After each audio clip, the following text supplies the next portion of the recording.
நிமிஷம் பாருங்க, அரை நூற்றாண்டுகள் நாம அடிமையா வாழ்றதும் ஒண்ணுதான், ஒரே நிமிஷம் விடுதலை அடைஞ்சு சாவறதும் ஒண்ணுதான். என்ன பண்ண போறீங்க?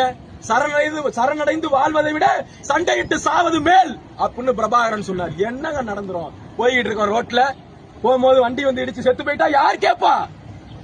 சாவு எப்ப வேணாலும் வருங்க, எப்ப வேணாலும் வரும்.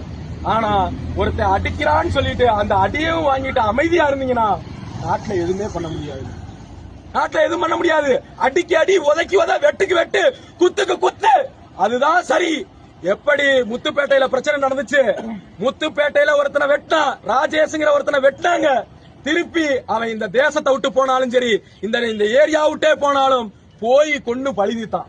அது மாதிரி இங்க பண்ணணும்னு என்கிட்ட வரும்போது ஒரு இளைஞர் பேசினார். அதே மாதிரி இங்க பண்ணணும் அப்படின்னு சொன்னார்.